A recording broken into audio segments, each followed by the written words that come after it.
ফের কলকাতার হোটেলে আগুন। দক্ষিণ কলকাতার শরৎ বোস রোডের একটি হোটেলে অগ্নিকাণ্ড।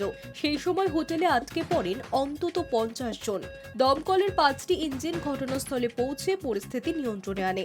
তবে এই ঘটনায় হতাহতের কোনো খবর নেই। জানা গিয়েছে ঘড়ির কাঁটায় রবিবার রাত 1টা আচমকাই হোটেলের কনফারেন্স রুমে আগুন লেগে যায়। মুহূর্তের মধ্যে কালো ধোঁয়া গোটা হোটেলকেই গ্রাস করে নেয়। সেই সময় হোটেলে ছিলেন অন্তত 50 জন। তড়িঘড়ি খবর দেওয়া হয় দমকলে। 3টি ইঞ্জিন ঘটনাস্থলে পৌঁছয়, তবে তারপরও আগুন নিয়ন্ত্রণে আনা সম্ভব হচ্ছিল না। পরবর্তী সময় আরও দমকল আসে।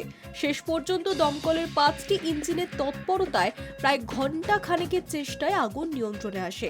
এই ঘটনায় হোটেলের ব্যাপক ক্ষয়ক্ষতি হয়েছে, তবে হতাহতের কোনো ঘটনা ঘটেনি। প্রসঙ্গত, গত মে মাসে আচমকা বড়বাজারের মদনমোহন মেছুয়া বাজার ফলপট্টির একটি হোটেলে আগুন লাগে।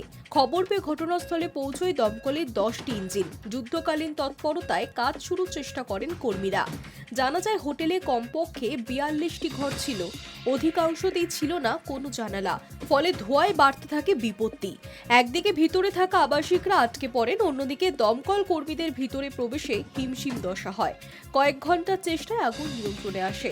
হাইড্রোলিক ল্যাডার দিয়ে 25 জনকে উদ্ধার করা হয়েছিল সেই ঘটনায়, তবে মৃত্যু হয়েছিল 15 জনের। Hi news network.